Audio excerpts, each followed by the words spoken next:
permintaannya dia sama saya untuk DPD, untuk DPC. Saat itu yang minta langsung sekretaris atau ketuanya, Bang? Ketua. Dia telepon dengan saya berkali-kali. Saya tidak mau melayani itu. Saya tidak mau melayani itu berkali-kali. Akhirnya kena saya diikuti, mobil saya naik langsung. Ya sudahlah, akhirnya saya kasih, saya transfer juga gitu. Berkali-kali. Artinya di sini saya tidak permasalahkan uangnya, ya. Hanya komitmennya daripada ketua DPC. Seorang pemimpin adalah komitmennya yang dipegang, ucapan yang dipegang. Kenapa?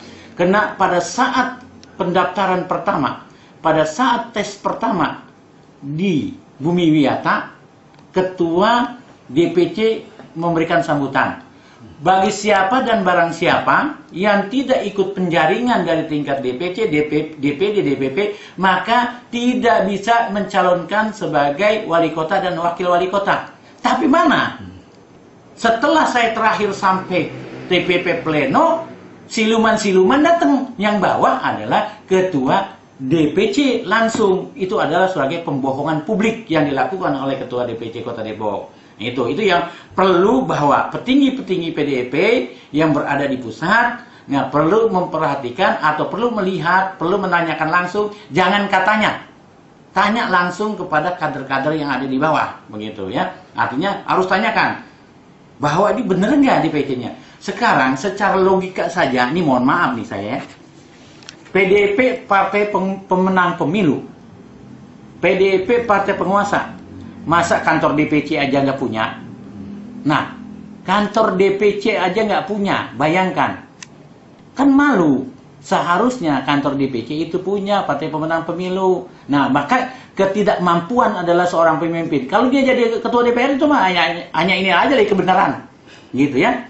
Itu aja. Ya, jadinya saya minta kepada pimpinan di pusat PDIP agar kiranya pendaftaran ini dilihat dan ditinjau ulang, karena akan berimbas ke belakangnya apabila kita menang nanti di dalam pertarungan tanggal 9 Desember itu akan ada gugatan yang namanya petun.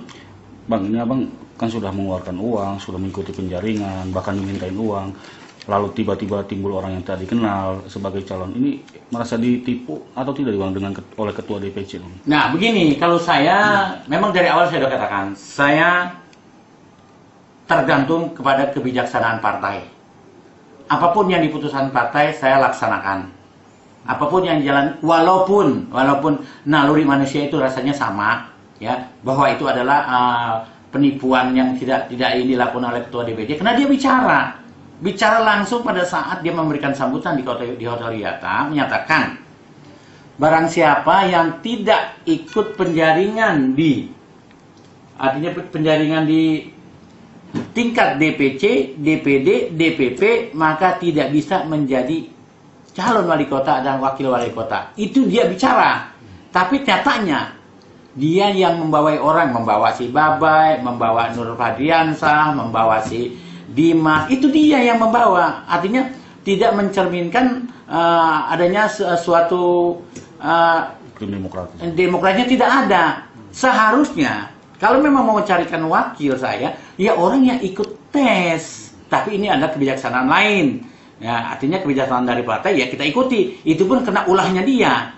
Ulahnya HTA itu ulahnya dia. Jadi dia membawa orang. Dan notabene-nya Bapak itu sudah dalam pleno sudah dicoret.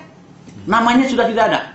Pleno pada saat itu adalah bulan puasa hari Sabtu, dan saya sudah diberitahu dengan Pak TB Hasanuddin ketua DPD bahwa tinggal saya yang lolos dari hasil pleno, yaitu antara DPD dan DPP, yang namanya Babai, yang namanya Nur Fadriansah sudah dicoret. Maka saya tinggal dicarikan wakil sendiri. Dan alhasil malah saya yang tidak ada, Babai timbul lagi. Nah itu yang kita jadi bingung. Bang, terkait adanya kwitansi ini, lalu ada pemalsuan tanda tangan, ada upaya proses ke polisi bang? Itu sudah kita laporkan ke Polda Metro. Kapan? Waktu kemarin, artinya bahwa saya bilang Toto sudah bernyanyi, maka yang memakai uang saya itu 3 orang. Siapa juga? Ya itu nanti 1, 2, 3. Ya itu yang saya bilang di ketua sekretaris bendahara. Itu untuk kepentingan pribadinya, bukan untuk kepentingan partai. Gitu. Tapi itu tidak saya permasalahan. Saya yang ingin, saya mau tolonglah PDIP ini jangan dirusak oleh segelintir golongan atau segelintir orang yang ingin mencari kekayaan sendiri, orang yang ingin memperbanyak hartanya dengan menjual nama PDIP. Tolong, saya hanya minta itu. Artinya ini yang namanya pencalonan ini jangan dipenuh rekayasa, jangan ada pemalsuan-pemalsuan. Tolong dirapikan, gitu. Merasa diperas nggak sih Bang ketika dimintain uang tuh Bang? Ya kalau kita bilang diperas ya mereka telepon berkali-kali sih, bukan satu kali. Berkali-kali dan menjanjikan. Janjinya manis setinggi langit. Begitu kan? Dia minta bantuan, ya sudah kita bantu kan? Ya itu. Kenapa? Latar belakangnya dia bermain dengan yang lain janji sama dia, calon yang lain janji sama dia. Apabila hasil daripada survei diperbesar, maka calon lain itu membagi uang. Ternyata tidak. Nah, karena saya alami, hasil saya besar, ya saya mah nggak mau bawa-bawa gitu. Nah, akhirnya berkali-kali saya ditelepon, diminta tolong, berkali-kali saya minta tolonglah nanti dijanjikan begini sama Hendrik Tangkelong. Ya, saya sebut aja namanya itu. Nah, ya, artinya Hendrik Tangkelong, dia telepon saya, kalau kurang yakin, telepon saya sudah dibuka sama Polda Metro. Artinya kwitansi uang itu transfer buat untuk siapa, Hendrik? Ya, untuk mereka. Tapi di sini beralasan untuk DPC dan untuk DPD. Tapi itu nama rekening orang lain itu gimana Bang namanya? Saya kurang tahu, saya dikasih nomor rekeningnya hanya ini gitu.